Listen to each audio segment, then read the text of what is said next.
People को केवल एक बार ही जल चढ़ाने से क्या फल मिलता है? आज की इस अत्यंत महान कथा के माध्यम से हम आपको बताते हैं कि पीपल को जल चढ़ाना कितना महत्वपूर्ण है। दोस्तों, एक बार देवर्षि नारद नारायण का जाप करते हुए वैकुंठ लोक में पधारते हैं। वैकुंठ में भगवान विष्णु अत्यंत शोभनीय सुवर्ण तथा रत्नों से जड़ित सिंहासन पर बैठे हुए होते हैं। वैकुंठ के द्वार सुवर्ण से बने हुए होते हैं। देवर्षि नारद वैकुंठ के द्वारों को पार करते हुए जिस स्थान पर भगवान विष्णु बैठे हुए होते हैं वहां पर पहुंच जाते हैं और भगवान विष्णु को प्रणाम करते हैं। देवर्षि नारद को देखकर भगवान विष्णु कहने लगते हैं, हे देवर्षि, आइए, वैकुंठ में आपका स्वागत है। देवर्षि नारद प्रसन्नता से भगवान विष्णु को बारंबार प्रणाम करते हुए कहते हैं, हे सृष्टि के पालक, संसार का संचालन करने वाले जनार्दन, समस्त भूतों में आप ही का वास है। तीनों लोकों में आपकी ही माया फैली हुई है। आपके चरणों में कोटि कोटि नमन। भगवान विष्णु मुस्कुराते हुए कहते हैं, हे देवर्षि, आज आप द्विधा में दिखाई पड़ रहे हैं। अवश्य ही आपके मन में कोई शंका उत्पन्न हो रही है। अवश्य ही आप आज कोई समाचार लेकर आए हैं। देवर्षि कहते हैं, हे प्रभु, आप तो सर्वज्ञाता है। तीनों लोकों में निवास करने वाले सभी प्राणियों के अंदर आप ही का वास है। आपसे कुछ भी छिपा हुआ नहीं है। प्रभु, मैं आज वैकुंठ किस कारण से आया हूं, यह भी आप भली भांति जानते हैं, और यह भी जानते हैं कि मैं किस कारण से चिंतित हूं। भगवान विष्णु कहते हैं, हे देवर्षि, मैं जानता हूं कि आप चिंता में क्यों हैं, और आपकी इस अवस्था को मैं समझता हूं। आज आप जिस शंका को दूर करने के लिए आए हैं वह समस्त मानव जाति के कल्याण के लिए ही है। इसीलिए आप निसंकोच होकर पूछिए। फिर देवर्षि नारद कहने लगते हैं, हे प्रभु, मैंने आज कुछ मनुष्यों को पीपल का वृक्ष तोड़ते हुए देखा है। वह वृक्ष बहुत पीड़ा में था और मनुष्य बिना सोचे समझे ही पीपल के वृक्ष को तोड़ रहे थे। हे प्रभु, पीपल में तो आप ही का वास है।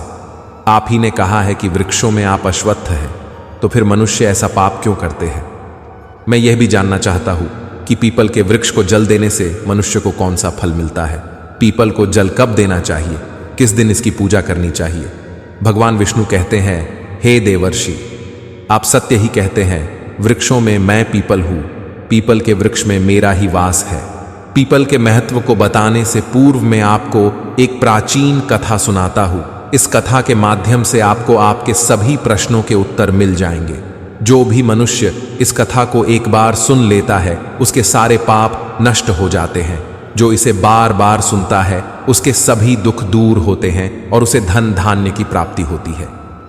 पीपल के महात्म्य की इस कथा का प्रचार जो करता है उसे विष्णुलोक की प्राप्ति होती है। देवर्षि कहते हैं, हे प्रभु, इस कथा को सुनने की मेरी तीव्र इच्छा हो रही है। आप जल्दी से इस महान कथा को मुझे सुनाइए। मैं इसे ध्यान से पूरा सुनता हूं और इसका तीनों लोकों में प्रचार करता हूं। श्री हरि कहते हैं, हे देवर्षि, प्राचीन काल में एक अत्यंत शोभायमान नगरी थी जिसका नाम नंदी ग्राम था। उस नगरी में पुष्कर नाम के एक श्रेष्ठ ब्राह्मण रहा करते थे। वे सदैव ही धर्म के अनुष्ठान में लगे रहने वाले सभी पशु पक्षियों की सेवा करने वाले थे। उनके आश्रम में एक प्राचीन पीपल का वृक्ष था जिसकी वह ब्राह्मण नित्य पूजा किया करता था। नित्य उस पीपल के वृक्ष को जल दिया करता था। वह एकादशी का व्रत करके पीपल को जल देकर उसकी प्रदक्षिणा करता था। बाहर जाते समय वह रोज पीपल को नमस्कार किया करता था। इस प्रकार से उस ब्राह्मण ने उस पीपल के वृक्ष की पूजा करके बहुत सारा पुण्य अर्जित कर लिया था।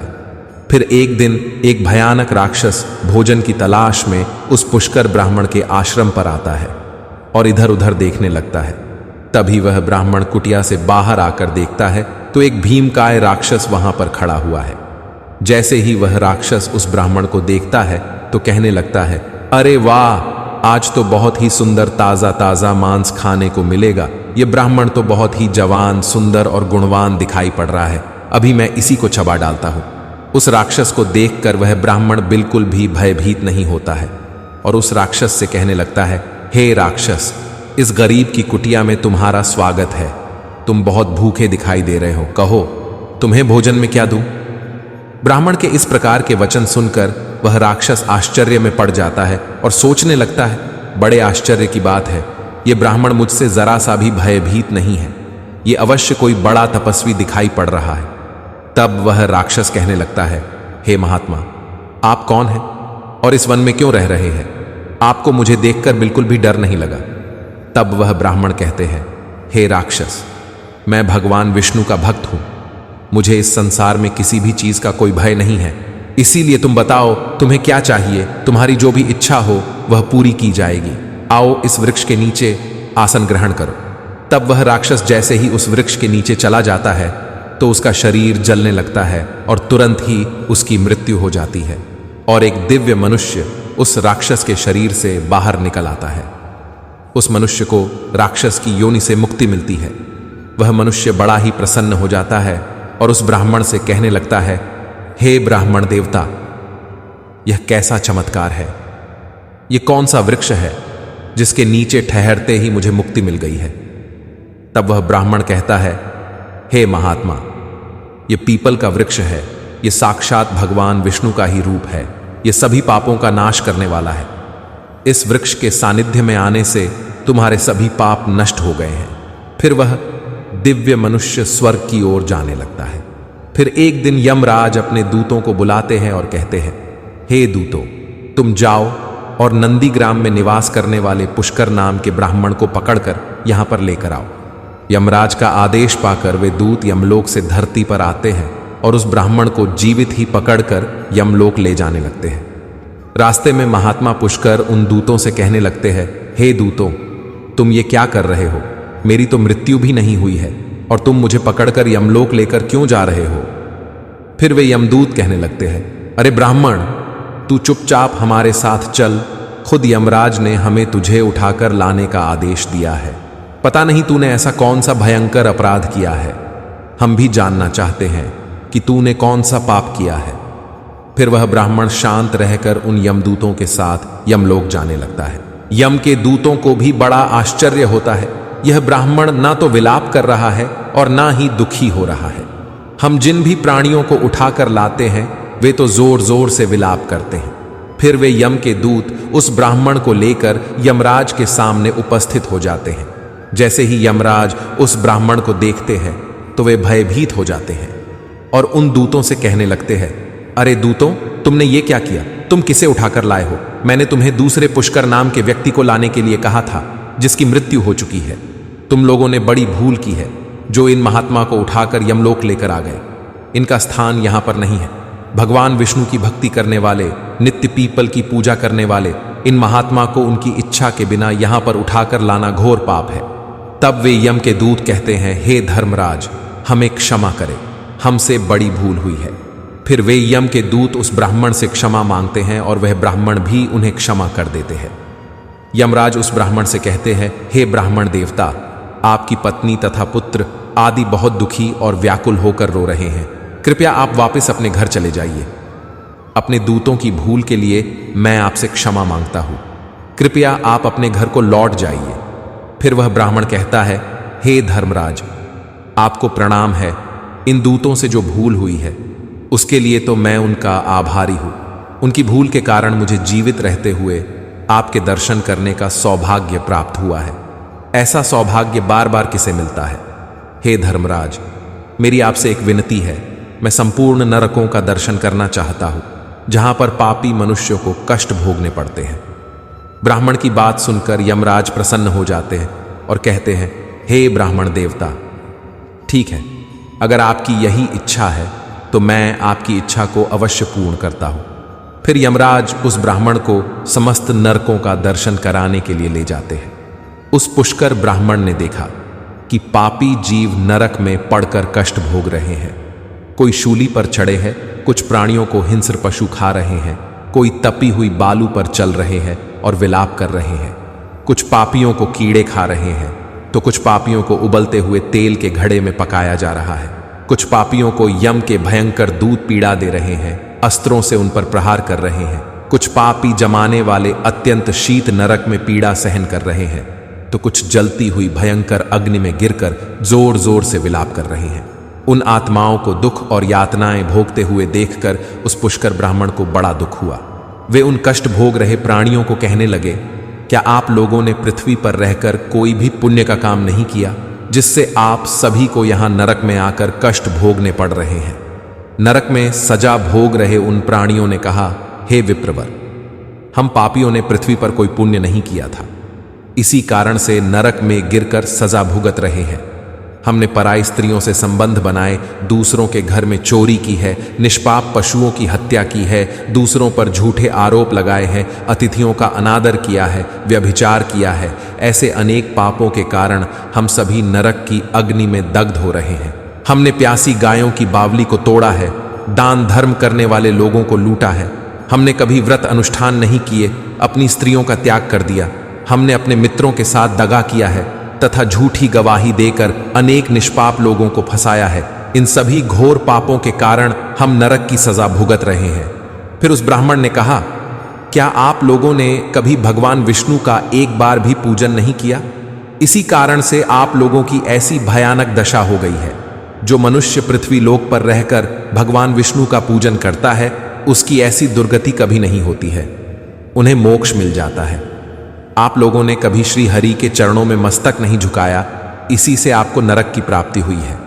आप लोगों ने कभी पीपल को जल नहीं चढ़ाया, पीपल को जल चढ़ाने से जन्म जन्मों के पाप नष्ट होते हैं। फिर वे नारकीय जीव कहने लगते हैं, हे ब्राह्मण देवता, हमारा अंतकरण अपवित्र है, हम अपने पापों से भयंकर दुख भोग रहे हैं। नरक की अग्नि से हमारा शरीर जल रहा था, किंतु जो हवा आपके शरीर को छूकर हमारी ओर बह रही है, वह हवा हमें आनंद प्रदान कर रही है। हमारे कष्ट कम हो गए हैं, नरक की अग्नि से हमें कष्ट नहीं हो रहा है। हे धर्मात्मा, कृपया आप कुछ देर तक यहाँ पर ठहरिए, जिससे हम लोगों को कुछ क्षणों के लिए सुख मिल सके। हम अनेक वर्षों से निरंतर कष्ट भोग रहे हैं, हमारा अंग अंग जल रहा था। हे ब्राह्मण देवता, आपके दर्शन करने से ही हमें संतोष हो रहा है, कृपया आप हम पापियों पर थोड़ी दया कीजिए। फिर यमराज कहते हैं, हे धर्मात्मा, अब आपने नरक देख लिया है, अब आप अपने घर को लौट जाइए। आपकी पत्नी शोक में डूबकर रो रही है। वह ब्राह्मण बोलता है, हे धर्मराज, इन प्राणियों को दुख में देखकर मैं कैसे चला जाऊं? इनकी दुख भरी आवाज कानों में पड़ती है तो मुझे बहुत दुख हो रहा है। आपके यमदूतों के द्वारा मार खाकर अग्नि की ज्वालाओं में गिरे हुए इन नारकीय जीवों की यह दयनीय पुकार सुनिए। इन जीवों के मुख से निकली हुई ध्वनि मुझे सुनाई दे रही है, हाय मुझे बचाओ, मेरी रक्षा करो। मैं समस्त भूतों के विराजित भगवान विष्णु की आराधना करता हूं। यदि मैं इन दुखी प्राणियों को दुर्लक्ष्य कर दूं तो मेरा जीवन व्यर्थ हो जाएगा। यमराज कहने लगते हैं, हे ब्राह्मण श्रेष्ठ, आपको इन पापियों की चिंता नहीं करनी चाहिए। ये सभी अपने कर्मों का फल भुगत रहे हैं। ईश्वर ने ही इनके लिए इस दंड का प्रावधान किया है ताकि इनकी आत्मा की शुद्धि हो सके। आप इनके लिए कुछ भी नहीं कर सकते, इन्हें नरक की सजा भुगतनी ही पड़ती है। लेकिन फिर भी वह ब्राह्मण नहीं माना और उसने उन नारकीय जीवों को मुक्ति दिलाने के लिए भगवान विष्णु से प्रार्थना करना शुरू कर दिया। वह ब्राह्मण भगवान विष्णु से प्रार्थना करते हुए कहने लगा, हे प्रभु, मैंने सच्चे मन से आपकी आराधना की है, हर क्षण आप ही के नाम का जाप किया है। मैंने अपना संपूर्ण जीवन केवल आपकी भक्ति में ही समर्पित किया है। मैं अपना सारा पुण्य इन पापी आत्माओं को दे देता हूं। आप इन्हें कष्ट से मुक्त कीजिए, इन्हें नरक की यातना से मुक्त कीजिए। हे कृष्ण, हे जगन्नाथ, हे विष्णु, यहाँ इस नरक में पड़े हुए यातनाओं को भोग रहे जीवों की रक्षा कीजिए। पुष्कर ब्राह्मण के द्वारा इतना कहते ही उस नरक के जीवों को तुरंत कष्ट से मुक्ति मिल गई और सभी नरक को छोड़कर स्वर्ग में जाने लगे। सभी नरक के जीव कहने लगे, हे ब्राह्मण, आपकी सदा जय हो, आपकी कृपा से हम पापियों को मुक्ति मिली है। इस प्रकार से गुणगान करते हुए वे सभी नरक के प्राणी स्वर्ग की ओर जाने लगे। किंतु उनमें से कुछ जीव अभी भी उस नरक में ही कष्ट भोगने लगे, उनको मुक्ति नहीं मिली। इस अद्भुत चमत्कार को देखकर यमराज आश्चर्य में पड़ गए। यमराज सोचने लगे, यह तो असंभव है, कौन से पुण्य के प्रभाव से इस ब्राह्मण ने इन नरक के प्राणियों को मुक्ति दिलाई है। फिर उस स्थान पर भगवान विष्णु प्रकट होते हैं। वह ब्राह्मण और यमराज भगवान विष्णु को नमस्कार करते हैं। यमराज भगवान विष्णु से पूछने लगते हैं, हे प्रभु, इस ब्राह्मण ने ऐसा कौन सा पुण्य किया है जो एक ही बार में इसने इतने सारे नरक के प्राणियों को मुक्ति दिलाई है और किस पाप के कारण ये नरक के जीव अभी भी सजा भुगत रहे हैं। तब भगवान विष्णु कहते हैं, हे धर्मराज, इस ब्राह्मण ने पीपल के वृक्ष को नित्य जल दिया है, उस वृक्ष का पूजन किया है, इसी कारण से यह इतना बड़ा पुण्यात्मा बन गया है कि इसमें नरक के जीवों को मुक्ति दिलाने का सामर्थ्य आ गया है। ये जो अन्य जीव अभी भी नरक में कष्ट भोग रहे हैं, इन मनुष्यों ने अपने पूर्व जन्म में पीपल के वृक्ष तोड़े हैं, इसी कारण से इनकी मुक्ति नहीं हो पाई है। जो मनुष्य पीपल को केवल जल देता है वह कभी नरक में नहीं जाता है, उसके अंदर इतना सामर्थ्य आ जाता है कि वह अन्य पापी जनों के पाप भी नष्ट कर डालता है। उसके सानिध्य में आने वाले घोर पापी भी पाप से मुक्त हो जाते हैं। इतना कहकर भगवान विष्णु उस स्थान से अंतर्ध्यान हो जाते हैं। फिर यमराज उस ब्राह्मण को वरदान देते हुए कहते हैं, हे महात्मा, आप धन्य हो, आप पृथ्वी पर सदा निवास करो, आपको मुझसे कोई भय नहीं होगा।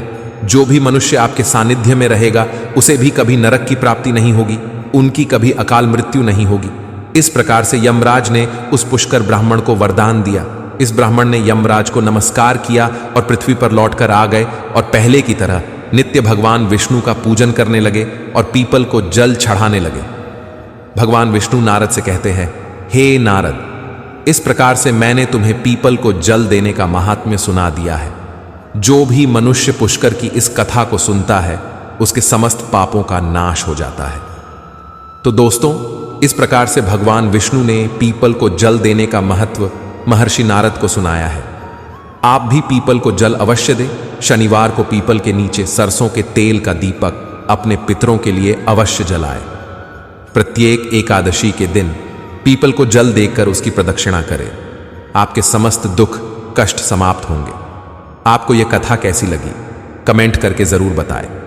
जानकारी अच्छी लगी तो वीडियो को लाइक जरूर करें। कमेंट में जय श्री हरि विष्णु अवश्य लिखें। साथ ही चैनल को सब्सक्राइब जरूर करें ताकि ऐसी ही आध्यात्मिक जानकारी वाले वीडियो आपको प्राप्त हो सके। आप सभी का धन्यवाद।